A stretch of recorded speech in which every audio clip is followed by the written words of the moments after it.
Samahan nyo nga pala ako ngayon na pumunta sa palengke bago pumunta sa simbahan. Bumili nga pala ako dito ng karne, good for 1 month. At saka bumili din pala ako dito ng bread. Dito ay paparote at saka coffee kasi wala pa akong breakfast na pupunta sa simbahan. Sobrang sarap nito, $9 lang at may kasama ng coffee. At pagkatapos nun ay bumili din ako ng mga vegetables pero hindi ko alam kung ano tong vegetables na to. Tapos bumili din ako ng spaghetti sauce kasi na-miss ko nang kumain ng spaghetti. Kumuha din pala ako dito ng toyo at saka vinegar. At pagkatapos pumunta ako sa simbahan. Early nga pala ako dumating dito so wala pa masyadong tao at sa hindi pa nagsisimula yung worship. So, nandito nga pala ako sa Faith Church. Isa itong Christian church. Pagtapos no, nakauwi na po ako sa bahay. So, ito lahat yung grocery ko.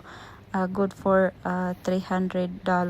So, nasa 10,000 plus sa Pilipinas. Bumili nga pala ako nitong Skyflex, itong spaghetti sauce, at saka itong ketchup. So kahit malayo tayo sa Pilipinas, makabili pa rin tayo ng kung ano yung bibilhin natin ng nasa Pinas. So ito yung toyo at saka ito yung resibo ng ating pinabili. So yung eggplant pala is dalawang klase yung binili ko. Isa yung maliit na for torta, isa din yung para sa preto na sobrang laki na eggplant. So pumunta din pala ako sa Costco. Ito yung nabili ko, yung garlic bread at saka itong pang ng washing machine. At isang probiotic. So, kailangan yan kasi palagi tayong nagtatrabaho at malamig na kasi dito. So, kailangan natin yung pangpalakas sa katawan. Bumili nga pala din ako ng itong coconut milk kasi nga kailangan din. At saka itong tofu, meron din yogurt. So, yun. So, konsumo na yun for 1 month. At nag-sale pala yung sabon nila. So, hindi nyo nga pala na itatanong. Sobrang addict ko sa sabon. So, yun. Yung mantika. So, mura lang yung mantika. Nasa $14 lang for 6 liters yata. At mamili nga pala ako sa market na itong banana. At saka itong Miggy. Kasi nga, kailangan natin yung noodles pang emergency. Bumili nga pala ako ng prutas. Kailangan natin kumain ng prutas kasi nga, nagtatrabaho tayo. So, deserve natin itong papaya din. Nasa $3 yung kilo niya. So, dalawa yung kinuha ko. So, sobrang naparami tayo ngayon kasi nga deserve natin. Tapos, nakapag-graduate na tayo ng isang college. So, isa na lang. So, parang deserve natin ngayon na i-treat yung sarili natin. So, ito yung lulutuin ko for spaghetti. For tomorrow na yan. So, ilalagay natin yung lahat na pamili natin. So, yun. So, hindi ko pala na na sobrang liit pala ng fridge namin. So, hindi siya kasya. 3 tao lang yung nakatira sa apartment na to. So, 3 lang kami. So, inalabas ko na yung rati pang nabili ko. Ito yung natira. So, lulutuin ko yan good for 1 week na. So, bumili na din pala ako ng itlog. So, nilagay ko na lahat para magkasya-kasya lahat ng pinamili ko. So, sobrang dami pala.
Pagtapos kong nagluto ng spaghetti, so ito naman minarinate ko yung pork chop. So sa Wednesday yata ko ito lulutuin kasi nga meron pa akong luto na bangus at saka spaghetti. So minarinate ko na lang para easy na lang lalagay sa air fryer. So ganito dito 5 days kasi yung trabaho ko sa factory. Sometimes meron din akong part-time job, so sobrang busy, so wala na tayong time.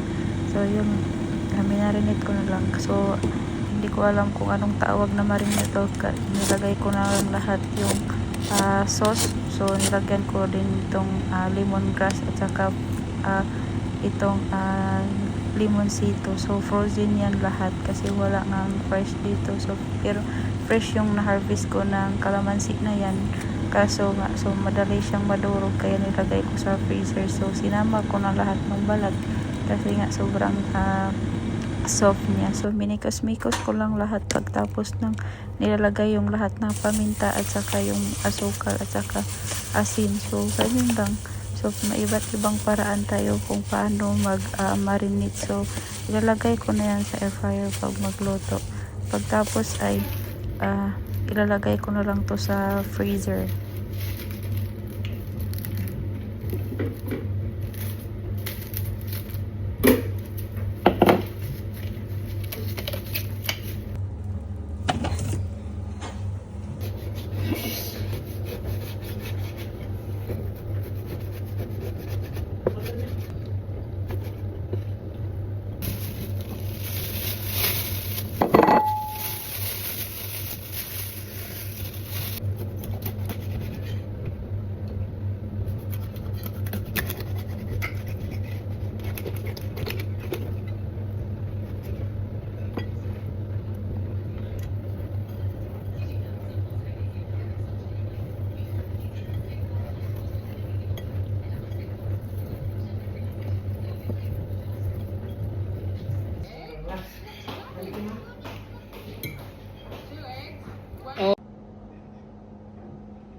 Pagtapos nating magluto, of course maglilinis tayo kasi nga sobra madaming ditong mantika na tumatalsik. So ginamit ko yung sugar soap. So nilinis ko na din itong range hood kasi nga maraming mantika. So ganyan lang. So nakapagod, diba? Pero ito lang yung time na Saturday at Sunday lang yung time na makapaglinis tayo. So ganito yung buhay sa abroad. So lahat gagawin natin kasi wala tayong katulong dito. Tayo yung hahanap ng pera, tayo lahat. Basta tayo lahat. So yun lang. Salamat sa panood.